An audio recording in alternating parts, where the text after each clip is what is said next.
Welcome to the Growth Catalyst Show, where we believe that growth could come in many forms: professional, personal, company, sales, you name it. I'm your host, Dan Mahoney, founder of Transcendent Sales Solutions and a guide to a world of growth possibilities. I've spent my career empowering companies and their people with strategies that accelerate growth. I'm here to bring you stories of these business leaders and their trusted advisors to gain insights into their journeys and learn how they fuel their own growth. Just maybe their journey could become part of your own growth story. Are you ready? Let's grow. Welcome to the next edition of the Growth Catalyst Show. I'm your host, Dan Mahoney, and my next guest is Troy Cobb, who is the owner and regional sales director of Cinch IT. He leads a team of certified technology specialists who provide high-quality IT support, managed services, and cybersecurity solutions to small and mid-sized businesses in the metro Atlanta area. With over 20 years of IT experience, Troy has expertise in helping companies to optimize their IT infrastructure, reduce costs, and enhance security. Troy, my friend, welcome to the Growth Catalyst Show. Thanks, Dan. Glad to be here, man. Thanks for inviting me on. Oh, I'm glad. I'm excited to talk to you. So, a New Jersey boy in Atlanta. So tell me a little bit about your time in Jersey. And when we say Jersey, I think it's, Jersey is a little different when you're closer to Philadelphia versus New York, right? Yeah, exactly. You totally different accent in South Jersey than there is in North Jersey.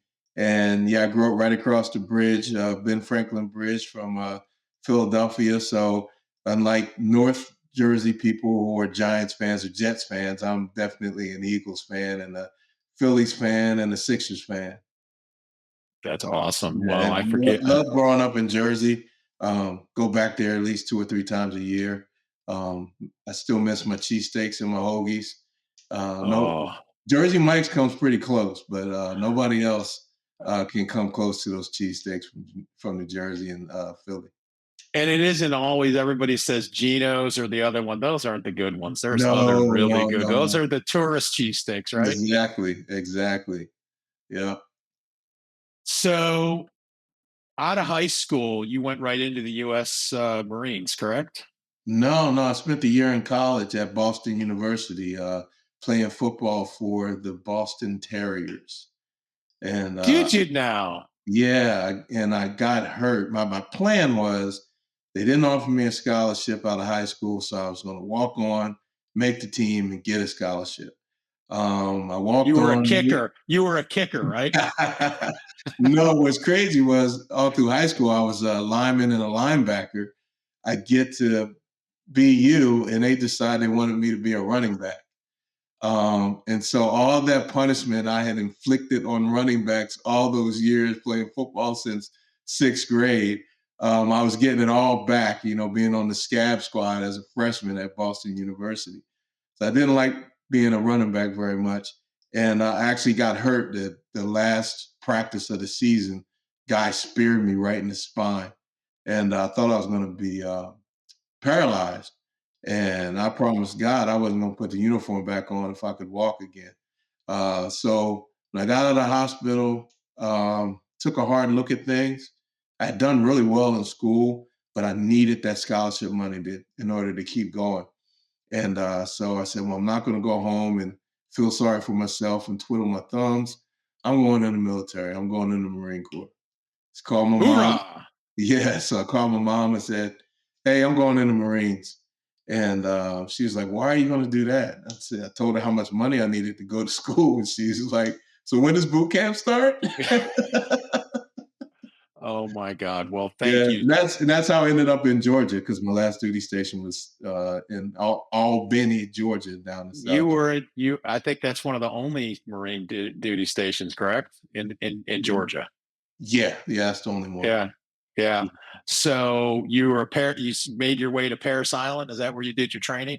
Yeah, they flew me from Boston down to Parris Island, did my boot camp training there, and graduated #1 in my platoon. They call that the honor man. Does not surprise me one bit. Thank you for your service. I really, and as a Marine dad, I really appreciate and I love all the Marines. How long did you serve in the U.S. Marine Corps? I was in from 86 to 96, Desert Okay. Shield, Desert Storm, but I didn't actually have to go into battle. I was just enduring those confrontations. And what was your military occupational specialty? My MOS was 2874 electronic calibration. So there's technicians to fix everything in the Marine Corps: radios, tow missile test sets, anything that's electronic.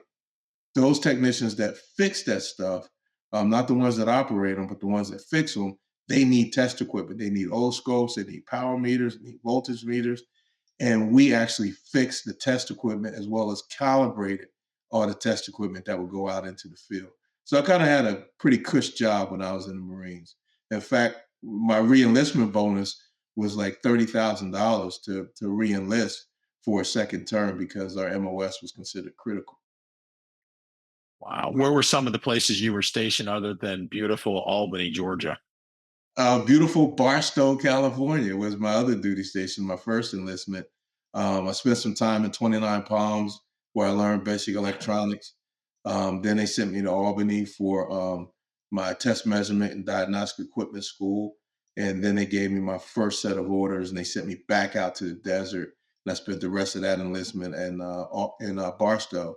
Then when I re-enlisted, I tried to go to Okinawa. I put in for Okinawa, Japan, and they said, no, we're going to send you back to Albany. You're going to be an instructor at the school where you learned your MOS. So I taught electronics my second enlistment. Well, my son was on radios and did radio and did communications. And I'm actually one of them, probably one of the few non Marines that's actually been to 29 Palms when Oh, he yeah. got, and oh my Lord, 29 Palms is something else, let me tell you. Yeah. Yeah. I was fortunate enough to go back when I was working for a company called Digital Projection. And I actually had the opportunity to fly out there to 29 Palms to try to sell some projectors for a tank simulator. And we got to go on the base and see where they train the tankers. And a platoon of Marines came in, and just listening to the lingo again, how effing is after every other word, and the things, all the different little acronyms they were using. I was like, wow, did I used to talk like that? And I think I did. Well, the one thing about the Marines is I don't know how y'all keep track of every acronym. I mean, MOS, military occupational, but there is so many acronyms. I'm like, how do you keep track of them all? Yeah, it's crazy. And the weird things we call stuff. Like, do you know what a geedunk machine is? No idea. That's a candy machine, basically. Why we call it a geedunk machine, I have no idea. But you go to the geedunk machine, get you a candy bar or something. Um, I'm sure you know what a foo bar is. No, I don't. Effed up beyond all recognition. Yeah. Oh my God. Yeah. I mean, I love hanging with you guys. You guys are hilarious. Okay. So talk a little bit about I know you worked with Barco and digital productions before for our conversations. You've traveled quite a bit in those roles. Yeah. Talk a little bit about that.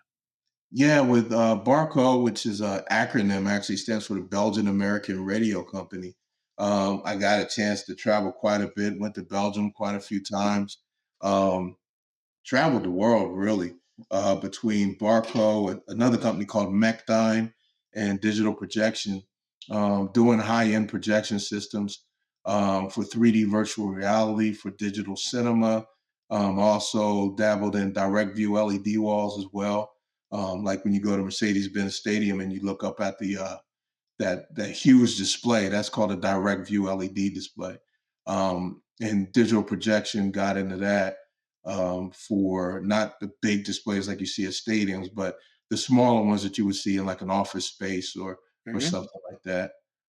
So that was a really exciting industry, and that caused me to do quite a bit of traveling. And when I got into digital cinema, that was the craziest travel of all because we had to go to um, a bunch of we won contracts with um, a few movie theater groups like AMC and yeah, I can't remember the other one we won, but we had to go to every single movie theater and help them move the film projectors out and put the digital projectors in. And then I had to help them set up all the servers and the IT to run the digital, to push the digital movies out to every projector. And that's where I kind of cut my teeth on IT, was when I got into digital cinema. And that took me all And the way. wow, I mean, every movie theater. Yeah. That, Well, we didn't win the contract for every movie theater, but we had yeah, some pretty big chains. enough. AMC, Premiere, can't think of the other one that's up in Nashville. Their headquarters is up there. But yeah, we did quite a bit. I haven't been in the movies in so long. I can't even remember. The only one I Me know neither. is AMC. I know it's like Me you neither. I turn haven't on been back. streaming. It's like, yeah, it'll be on streaming eventually, right? Yeah, yeah. So So, before we get talking about Cinch IT, one of the things that I want to talk to you about, and I know it's one of your passions, and I'm happy and I'm honored to serve with you, is on the board of the Metro Atlanta Veterans Chamber of Commerce. I mean, it took you a while to get that even approved and launched. Talk a little bit about that. Yeah, sure. I was I had just started Cinch IT, and one of my goals with Cinch IT was to win some government contracts for IT support. And so I was having a hard time getting that going, and I saw this email about a conference that was going on down in Orlando to help veterans be able to do business through sam.gov. So I signed up for it and flew down there, and I met this lady, and she was telling me about her business. And she said, the other thing I do is I'm the president of the Jacksonville, Florida Veterans Chamber of Commerce. I said, Veterans Chamber of Commerce? I never heard of that. So it's a chamber of commerce that's focused on veterans, military veterans that are entrepreneurs or business owners. And she said, the reason you never heard of it is because Georgia doesn't have one. I was like, really? So I Googled it and I'm like, yeah, you're right. Georgia doesn't have a chamber of commerce for veterans. And she said, if you want to get one started, I'll help you. And so I thought about it and got in contact with her and got the whole thing rolling. And then brought in Forrest, was one of the first guys to join the board and help me get it launched. So I give him credit with being a co-founder. And it took, man, almost 9 months to get our 501c6 approved. And that was the toughest part. And then finally we got it approved, I think in February of this year. And then we did our grand opening in April. And now we're growing slowly but surely and putting events on the calendar and just trying to grow this membership and start really doing some things I think would be really help veterans that are entrepreneurs or already business owners and just need some some good information and resources in order to grow. And that's what we want to be there for. Because there's so many resources out there and people just don't know how to get to them. And we want to be that hub to bring the resources to our veterans that are want to be business owners or struggling business owners trying to grow. Well, it's a labor of love for you for doing it and giving back to the community. And like I said, I'm very proud to be part of it and helping you grow that for our veterans. So, because we Yes. can't give them back enough. Thank you for so much for everything you do for the board as well. Really appreciate you jumping in there and providing your leadership and your guidance. And I can't tell you how much I appreciate it. Well, it's the least I can do. And, I want to switch to Cinch IT. So what, after traveling, and you didn't even really talk, you traveled the world with doing the video business and production with digital productions. What was your reasoning and your thoughts about starting Cinch IT, and kind of give us your thoughts to become an entrepreneur and own your own business? Let's take a moment for a quick word from our sponsor. This episode of the Growth Catalyst Show was brought to you by Transcendent Sales Solutions. Whether your company is facing uncertainty, declining sales, or resource limitations, Transcendent Sales has the solution. Their team has decades of experience helping businesses find alignment to meet their growth goals and transforming underperforming sales organizations into revenue-producing market leaders. They take a hands-on, results-oriented approach to solving sales challenges. Visit transcendentsales.com to learn more and subscribe to the bi-weekly Growth Catalyst Catalyst newsletter for insightful growth strategies. Transcendent Sales Solutions, empowering businesses to reach new heights. And now back to the show. Yeah, I had put in for a couple opportunities with the last company I was with, and didn't get them, and I was kind of disappointed because I was ready to, try new things. I hardly ever stayed in the same role for very long. I was always looking for a new role, just to keep things, exciting for myself. And I kind of felt stuck. And then COVID happened, and the business was really suffering because I wasn't doing digital cinema anymore. I had moved on to selling into the live event space. So when COVID came, there was no more live events. The dealers that I used to sell to were basically sitting on their hands waiting for COVID to end. We thought maybe it'll last a month or two and then things will get back on. But then, a month or two turned into 6 months. And then at 6 months, we were like, this thing could be indefinite. We have no idea when this vaccine's It's going to coming. happen forever. I know, right? Yeah, Like we have when no is this idea going when to this end? Yeah, we have no idea when this vaccine is coming out and if the vaccine is really going to work. And yeah, so I started looking around, trying to figure out what my next move was going to be. And the federal government, the administration that was in at the time, because I don't want to be political, was offering a deal where you could take up to $100,000 out of your 401k without paying a penalty, and in order to start a business. And I had at midnight on December 20th to make the decision or the deal. They didn't know if the deal was going to be put back in by the next Congress. So I pulled the trigger, grabbed the money, and I had already interviewed with several franchises. And in my search for franchises, I found Cinch IT, and I said, "Wow, I understand exactly what outsourced IT is because the whole time I was at Digital Projection, we had always used outsourced IT, so I knew all the pain points of dealing with an outsourced IT company, and I never thought of it as being a franchise."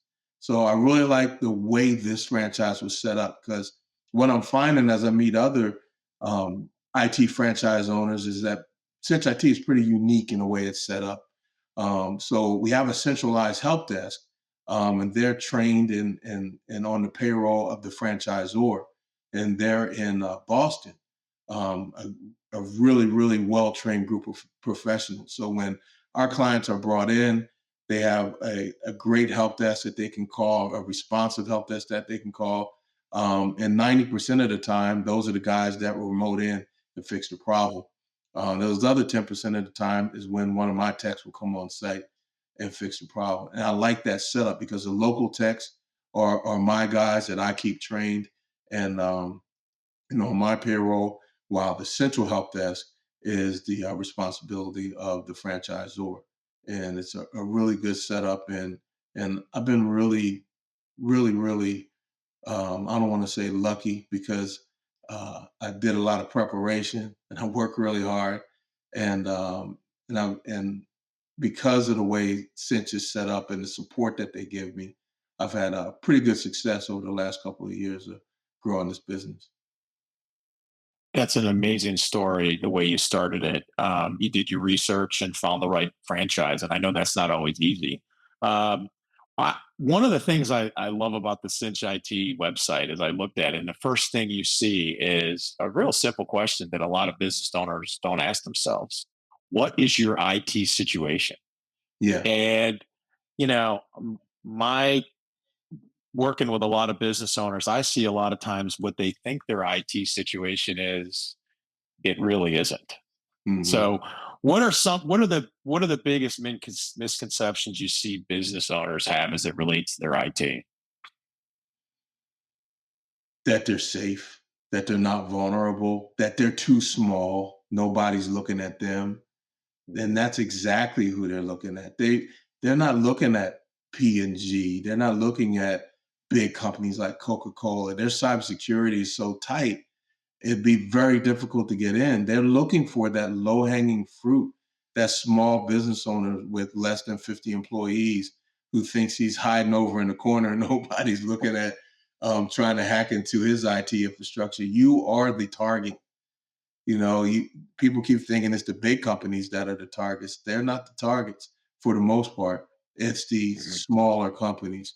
I forget what the number is. I think what's scary is 60% of small businesses that suffer a cyber attack end up going out of business because they just can't recover from it.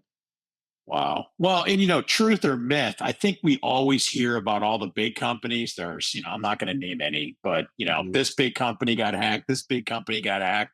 And I think the misconception is the truth is a lot of business owners think, oh, well, that's not going to be me because well, Right, there's more of those too, because we don't hear about the 50 or less companies, or even 100 or less right. employee companies to get hit. Is that you say that's truth? And here's the other scary part, Dan. That is true. Here's the other scary part and why you don't hear about it. Because they're looking on the outside that hacker or of hackers that are trying to get in when more than 75% of the time when you get hacked as a business, it's one of your employees that does it. Either they're disgruntled or they're not foolish, but they make mistakes. They click on the wrong link. Yeah. They Just decide to download something. It could be something as simple as I need your printer might say, "Hey, it's time to update your printer." And it's not really brother sending you that information. It's a hacker saying, "Hey, it's time to update your printer software." And you go ahead and click on the link. If you don't have the right cybersecurity in place, boom, you just let malware onto your machine. one of the companies I used to work for used to send out emails every month, and one of them to all their employees was, "Hey, we have some extra trips on the sales trip. If anybody's interested in going to Hawaii, click here." And they would go, and and again, how many people would click on that? And it was a phishing email, and they would be Wow. like, you flunked your IT security test, you know." Yeah.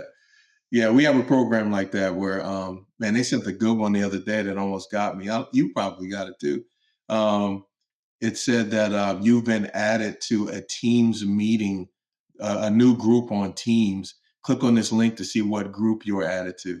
And I was just about to click it. Like, who would put me on a new team? Oh, you guys. And I It's clicked like, on. We have a button called Catch Fish. If you yeah, know it's a phishing attempt, uh-huh.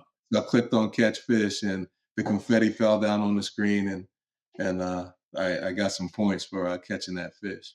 I see a lot of them now through text. Like I got one the other day from the state about toll, like my toll pass. Like you're overdue on your toll pass, and and it looked legitimate, and you're not, you got a fine, and I'm like, wait a minute, I got plenty, and sure enough, that's what it was. So, but Yeah, you can't believe anything anymore. So, talk about some of the services that you guys offer at Cinch IT to businesses. sure. One of the one of our plans is called a core plan, which is a plan we bring all of our clients in on. And as the sports pillars of support in that core plan, one of them is being that support you're going to need from the help desk. When you call into our help desk, when we finished your onboarding, we've got all your information about pretty much everything there is to know about your IT, and it's sitting right in front of that technician's face so he can doesn't have to ask you a bunch of stupid questions that you think they should already know. They can pretty much go in and help you figure out what the problem is. The other thing we do is vendor support. If you have a printer problem, if your internet goes out, if your phones go out, you don't have to call your printer company or your phone company or your ISP provider. You just call the Cinch Help Desk. We're going to call those people for you because we've already got that set up as being an account manager for you, and we can go in and work with Comcast or AT&T or whoever it is in order to figure out the situation. Plus, we get a different level of support than you would get because we're an MSP. Comcast has special technicians set up on their help desk to talk to MSPs, and we can get it solved probably a lot quicker than you can. Yeah, the Um, only way you get that from a person like us is you tell them you're canceling your account, then you get the good support, right? yeah, yeah, and then we do cybersecurity basically around your email.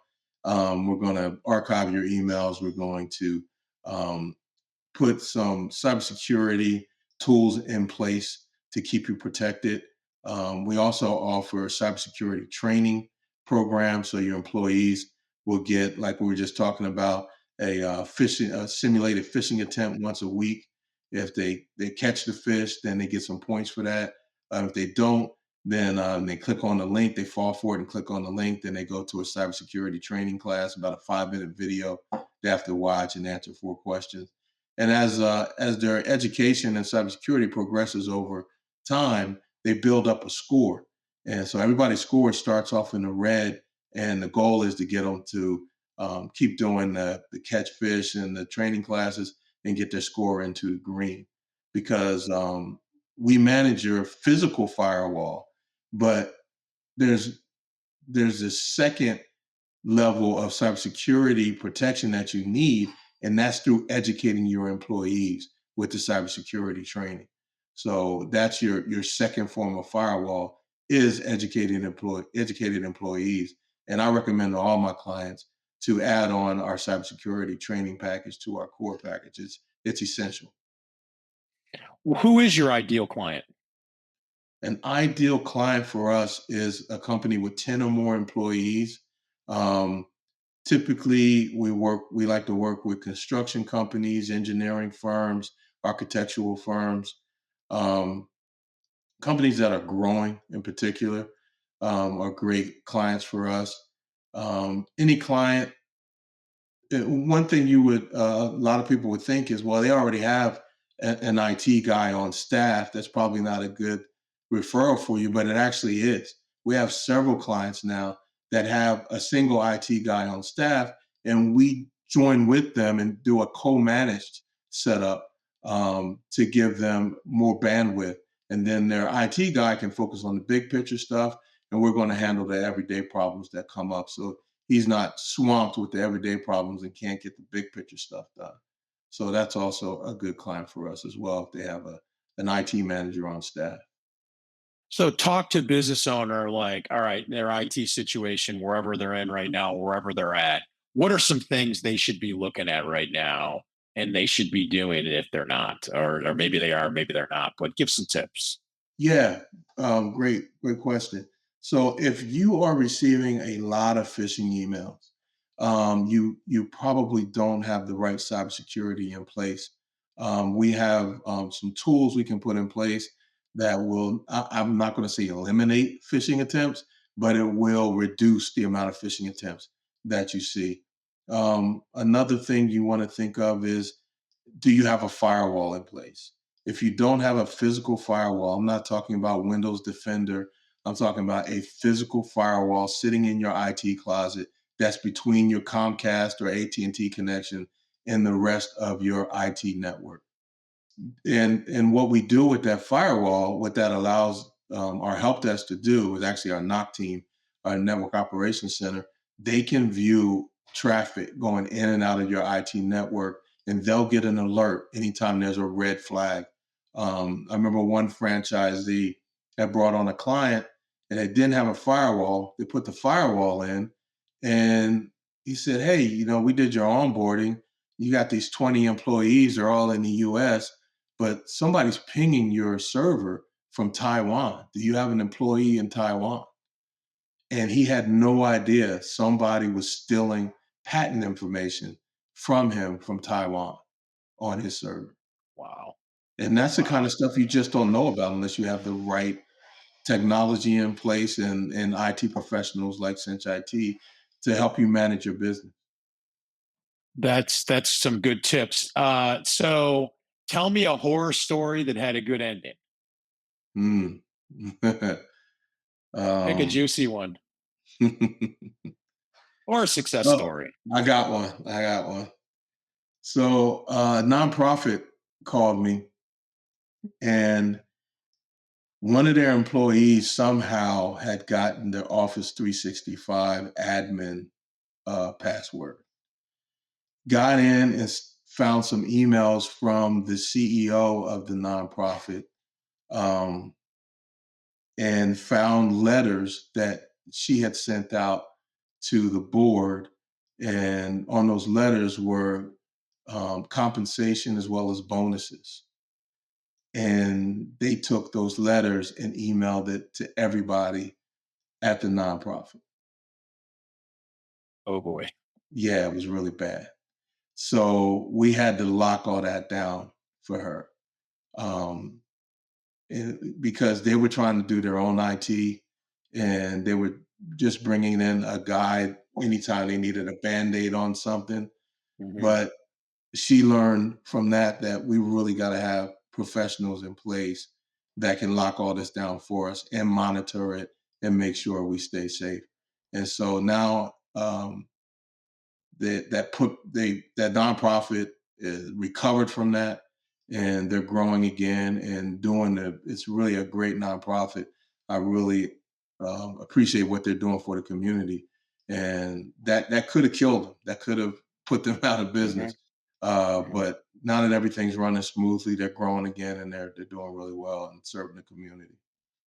Well, and the optimal word you use is the word they look at IT with a Band-Aid, and I can't stress enough to business owners that they can't look at IT that way. Mhm. I've had the pleasure of working with you with a mutual client, and I've seen the good work you do and how quickly you've been able to, help the client, with their IT infrastructure, and you and your team are top notch. Thank you, Dan. Last question for you. If there's any business owner out there that's interested in learning more about Cinch IT and your services and how you might be able to help them, what's the best way to get a hold of you? Best way to get a hold of me is to either email or call. Email is troy.cobb@cinchit.com. You want to check out our services before calling me, go to www.cinchit.com or give me a call at 678-899-9590.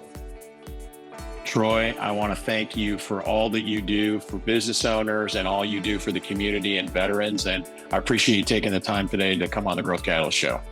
Thanks for having me on, Dan. It was a lot of fun.